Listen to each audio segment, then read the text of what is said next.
যুব সমাজ অতীতের পচা রাজনীতি অনুসরণ করার জন্য তারা বুক চিপিয়ে লড়াই করে নাই, তারা পরিবর্তন চেয়েছে।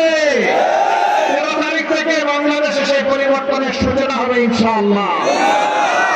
প্রিয় কিশোরগঞ্জবাসী, এটি আলিম উলামা, মুক্তিযোদ্ধা, দেশের বিশিষ্ট নাগরিক, অত্যন্ত ঐতিহ্য সমৃদ্ধ একটি এলাকা।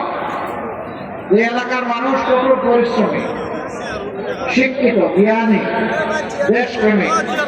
সেই এলাকায় দাঁড়িয়ে আমি কথা এই এলাকাটা সমস্ত এক মহাবীর ভাইকে বন্যায় আমার আসার এখানে সুযোগ হয়েছিল, গ্রামে গ্রামে একটু দিয়েছিল।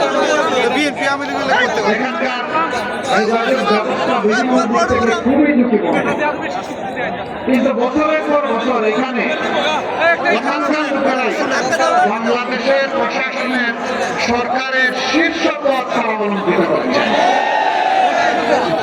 শীর্ষ পদ অলঙ্কৃত করার পরে তারা কি দিয়েছেন, কিশোরগঞ্জ কি পেয়েছে, আমি এই ব্যাপারে কিছু বলতে চাই না।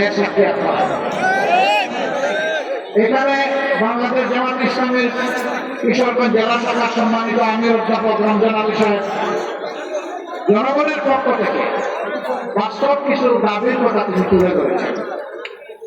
আমি আপনাদেরকে সাক্ষী রেখে ঘোষণা করছি, কিশোরগঞ্জের 6টি আসন বাংলাদেশের সকল জায়গার মতো মহান আল্লাহর উপর ভরসা করে আগামীর একটি দুর্নীতিমুক্ত, চাঁদাবাজ মুক্ত, আগামীর একটি মামলাবাজ মুক্ত, আগামীর একটি সুফল মুক্ত, বৈষম্য মুক্ত, পারিবারিক ব্যাপার এবং জমিদারি মুক্ত একটি বাংলাদেশ গড়ার জন্য আপনারা মেহরবানি করে আমাদেরকে আপনাদের দোয়া, ভালোবাসা এবং পবিত্র বুকগুলো আমাদেরকে দিন।